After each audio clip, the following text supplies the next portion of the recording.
ഹോസ്റ്റലുകളിൽ കൊണ്ടുപോയിട്ട് ചാട്ടവാർ പ്രയോഗത്തിന് അടച്ചുപൂട്ടിയൊന്നും ചെയ്യണ്ട. മക്കള് കുരുത്തം പഠിക്കാൻ ഉമ്മി പാപ്പി എന്ത് ചെയ്താൽ മതി? ജനിച്ച് വീഴുന്നത് മുതൽ ഹലാലായ ഭക്ഷണം കൊടുത്താൽ മതി. ഹലാലായ ഭക്ഷണം കൊടുത്താൽ മക്കൾ നേടിയായിക്കോളും. അടിയും വേണ്ട, ഇടിയും വേണ്ട, ചാട്ടവാറും വേണ്ട. കാരണം അവർ പഠിപ്പിക്കുന്ന വിഷയം നമ്മളിന്ന് പഠിപ്പിക്കാൻ വേണ്ടിയിട്ട് ലക്ഷങ്ങളാ ചെലവാക്കുന്നത്. എന്തോരം സ്ഥാപനങ്ങളാ. അതിന്റെ ഒന്നും ആവശ്യം വരില്ല. ചെറുങ്ങനെ പഠിച്ചാൽ മതി. അത് പ്രകാശിപ്പിച്ചു തരും അല്ലാഹു തആല ഹലാലായ ഭക്ഷണം കഴിച്ചാൽ. ഹലാലായ ഭക്ഷണം വലിയ വിഷയമാണ്. പക്ഷെ നമ്മൾ ചില കാലഘട്ടത്തിൽ ജീവിക്കുമ്പോൾ അതിൽ തന്നെ അങ്ങ് മുഴുകിക്കഴിഞ്ഞാൽ നമ്മളിത് പറയുമ്പോൾ നമുക്കത് വലിയ അത്ഭുതമായിട്ട് തോന്നും, അല്ലെങ്കിൽ കൊച്ചായിട്ട് തോന്നും. ഇതൊരു വലിയ വിഷയമാണ് ഹലാലായ ഭക്ഷണം എന്നത്. ഹലാലായ ഭക്ഷണം എന്നത് വലിയ വിഷയമാണ്. അത് ഏത് ഭക്ഷണമായിരുന്നാലും ശരി, ഫ്രീ കിട്ടുന്നതെല്ലാം വാരി വലിച്ച് തിന്നാന്നുള്ളത് ഈ ഉമ്മത്തിന്റെ സ്വഭാവമായി പോയി. അതിൽ പെട്ടതാണ് കല്യാണം. ബഹുമാനമുള്ള സുഹൃത്തുക്കളെ, കല്യാണം എന്നതൊരു ഇബാദത്താണ്. നിക്കാഹ് ഇബാദത്താണ്, നിസ്കാരം ഇബാദത്താണ്, നോമ്പ് ഇബാദത്താണ്, ഹജ്ജ് ഇബാദത്താണ്, നിക്കാഹും ഇബാദത്താണ്. ഹജ്ജിൽ നമ്മളെ വക കൂട്ടാൻ പറ്റൂല, നിസ്കാരത്തിൽ നമ്മളെ വക കൂട്ടാൻ പറ്റൂല, നോമ്പിൽ നമ്മളെ വകയൊന്നും കൂട്ടാൻ പറ്റൂല, നിക്കാഹിലും നമ്മളെ വകയൊന്നും ആക്കാൻ പറ്റൂല.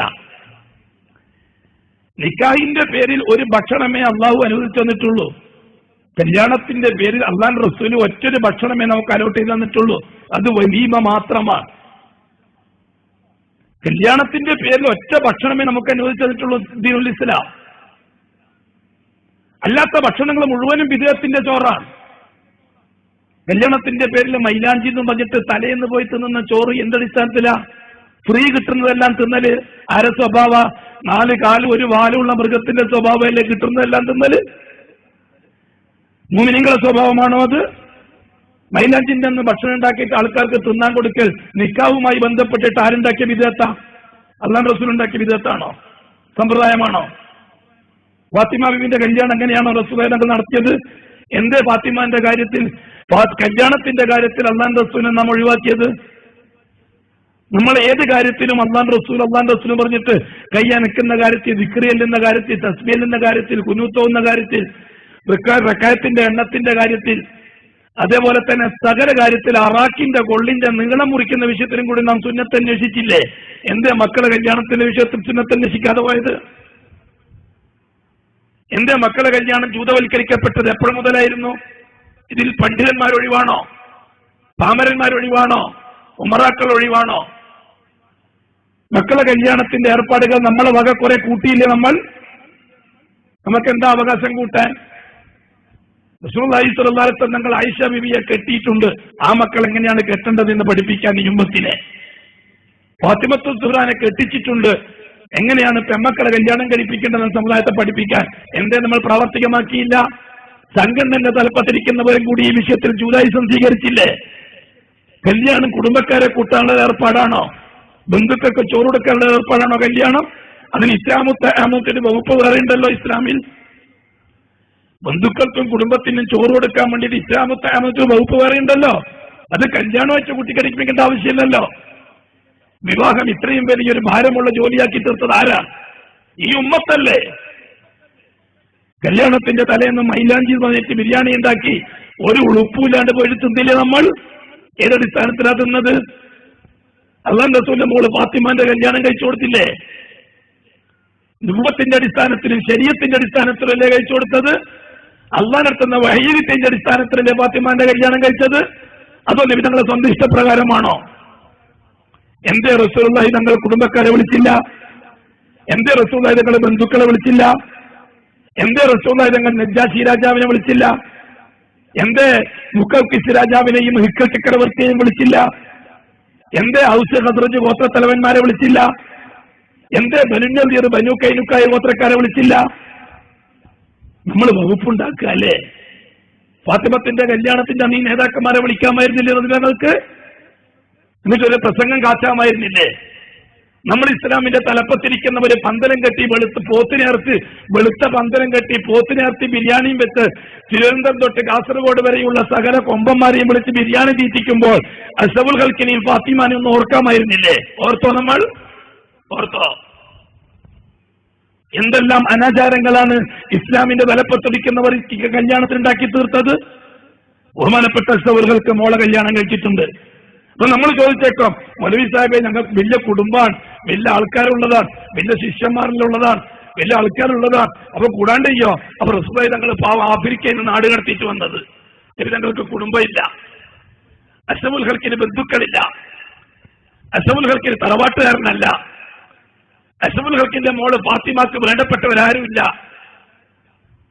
മുർത്തദ്ദായി പോകുന്ന വാക്ക് പറയരുത്. ഇത് ഇസ്ലാമിന്റെ പ്രവർത്തകന്മാരോടാണ് ഞാൻ ഈ പറയുന്നത്. തിന്നാനായി വിധിക്കപ്പെട്ടവർക്ക് ഇത് മനസ്സിലാവില്ല. ആദർശത്തിന്റെ നേരിയ രീതിയെങ്കിലും ഉണ്ടെങ്കിൽ ചിലപ്പോൾ മനസ്സിലായെന്ന് വരും. വല്ലാഹി നമ്പുരാനെ തന്നെയാണ് സത്യം.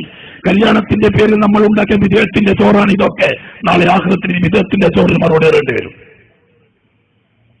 അതേപോലെ തന്നെ നിക്കാഹിന്റെ അന്ന് 10,000-കണക്കിന് ആൾക്കാരെ വിളിച്ചു കൂട്ടിയിട്ടിട്ട് നാം ആർഭാട കല്യാണം നടത്തിയില്ലേ? റസൂലുള്ളാഹി തങ്ങളെ ഉൾക്കൊള്ളാൻ കഴിയാത്തത് കൊണ്ടല്ലേ നാം ആ രീതിയിലാക്കിയത്? അഷ്റഫുൽ ഖൽഖിന്റെ മോള് ഫാത്തിമ, ആ ഫാത്തിമ എന്റെ മോളെ പോലെയല്ല, ഒരു സാധു ഫക്കീറായ മനുഷ്യന്റെ മോളാണ്. ഞാൻ ഈ നാട്ടിലെ പണക്കാരനാണെന്ന് ആദ്യാക്കന്മാരും മുസ്ലിക്കന്മാരും ചിന്തിച്ചില്ലേ? കല്യാണത്തെ പണക്കാർക്ക് പണം ചെലവഴിക്കാനുള്ള വഴിയും പണ്ഡിതന്മാർക്ക് പണം ഉണ്ടാക്കാനുള്ള വഴിയാക്കി മാറ്റിയില്ലേ കല്യാണം? നാട്ടിൽ അറിയപ്പെട്ട ഒരു പണ്ഡിതൻ അദ്ദേഹത്തിന്റെ മകളെ കല്യാണം നടത്തുമ്പോൾ ഒരു പോത്തിനിറത്തിട്ട് ബിരിയാണിയും വെച്ച് ഒരു വെളുത്ത തുണി കൊണ്ട് പന്തലം കെട്ടി തിരുവനന്തപുരം തൊട്ട് കാസർഗോഡ് വരെയുള്ള വൻ സ്രാവുകളെ വിളിച്ചു വരുത്തിയാൽ ഒരു മോളെ കല്യാണമാണെങ്കിൽ 100 മക്കളെ കല്യാണം നടക്കേണ്ട പൈസ കാശെത്തൂലേ? അതല്ലേ പണ്ഡിതന്മാരെ കല്യാണത്തെ വിദ്യാത്വൽക്കരിച്ചത്? പണക്കാരനെ സംബന്ധിച്ചുള്ള പണത്തിന്റെ ഹുങ്ക് കാണിക്കാൻ ഏർപ്പാടാക്കി മാറ്റിയില്ലേ കല്യാണം? ജനകീയവൽക്കരിക്കപ്പെടേണ്ട ഇബാദത്ത് പൈശാചികവൽക്കരിക്കപ്പെട്ടില്ലേ ഈ ഉമ്മത്തിന്റെ കൈകളാൽ? അതിന് പള്ളി കമ്മിറ്റിയും നേതൃത്വവും സപ്പോർട്ടും ചെയ്തില്ലേ? എന്താ സുഹൃത്തുക്കളെ, സഹോദരന്മാരെ, പെൺകുട്ടികൾക്ക് എന്തിനാണ് കാശിയലവ് വിവാഹത്തിന്? ഇസ്ലാമിക ശരീഅത്തിൽ പെൺകുട്ടികൾക്ക് കാശിയലവുണ്ടോ കല്യാണത്തിന്? പെൺകുട്ടികളെ കെട്ടിക്കാൻ വേണ്ടിയിട്ട് സഹായ നിധി ഉണ്ടാക്കാൻ നമുക്ക് ഏതാ വകുപ്പ്? ആൺകുട്ടികളെ കെട്ടിക്കാനാണ് സഹായ നിധിയെങ്കിൽ വകുപ്പുണ്ട്, സുന്നത്തായ വകുപ്പുണ്ട്. പെൺകുട്ടികളെ കെട്ടിക്കാൻ വേണ്ടിയിട്ട് സഹായ കമ്മിറ്റി ഉണ്ടാക്കാൻ ഏതാ വകുപ്പ്? നമ്മൾ ഉണ്ടാക്കിയ വകുപ്പല്ലേ അത്? നമ്മളെ വകുപ്പല്ലേ അത്?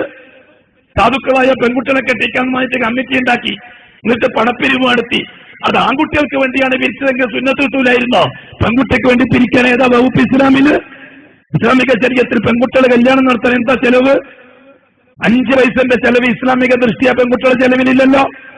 നമ്മൾ ആവശ്യമില്ലാത്ത ജൂതായുസം കടത്തിക്കൂട്ടി ഉമ്മത്തിന്റെ പെരടിക്ക് ഭാരം ചുമപ്പിച്ച് ആ ഭാരം ഇറക്കി വെക്കാൻ വേണ്ടി വിദേഹത്തായ വഴികൾ സ്വീകരിച്ച് പൈസ ഉണ്ടാക്കിയില്ലേ നമ്മൾ കല്യാണത്തിന്റെ പേരും പറഞ്ഞിട്ട്?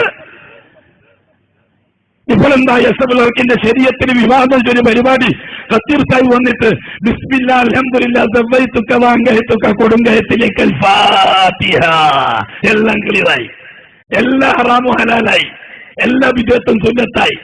ആകെ ചെയ്യുന്ന ജോലി എന്താ? ദവൈതുക്കിയും അങ്ങേത്തുക്കിയും പറയാൻ പള്ളി കമ്മിറ്റിന്റെ ഓർഡർ വേണം. സ്ത്രീധന പൈസക്ക് ടാക്സ് വാങ്ങിയില്ലേ പള്ളി കമ്മിറ്റിക്കാര്? സ്ത്രീധന പൈസക്ക് ടാക്സ് വാങ്ങാന്നുള്ള പരിപാടി ബിസ്മീൻ കുട്ടി കള്ളുടിക്കും പോലെയല്ലേ? കള്ളുകുടിക്കലോ തെറ്റ്, ബിസ്മീൻ കൂടി കൂട്ടിയാൽ അതേപോലെയല്ലേ പള്ളി കമ്മിറ്റിക്കാര് സ്ത്രീധന പൈസക്ക് ടാക്സ് നിശ്ചയിച്ചത്? നമ്മൾ അച്യുതാനന്ദന്റെ ഗവൺമെന്റ് പോലെ നാട് മുഴുവനും കള്ളുഷാപ്പ് ഓർക്കുക, റാക്ക് ഷാപ്പ് ഓർക്കുക, എന്നിട്ട് കുട്ടി സഖാക്കളെ കള്ളിനെതിരായിട്ട് സമരം ചെയ്യിപ്പിക്കുക. എന്തൊരു പരിപാടിയാണ് ഇത്? ഇത് ഈ ഉമ്മത്തരം കടന്നുകൂടിയില്ലേ?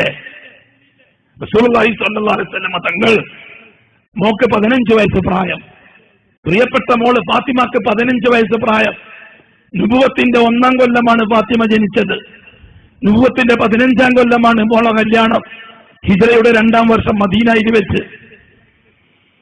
അഷ്റഫുൽ ഖൽഖ് സല്ലല്ലാഹു അലൈഹി വസല്ലം അനസ് റളിയല്ലാഹു അൻഹു വിളിച്ചിട്ട് പറഞ്ഞു, അനസ്, നീ നാളെ പള്ളിയിലേക്ക് വരാൻ വേണ്ടി പറയണം. ആ കൂട്ടത്തിൽ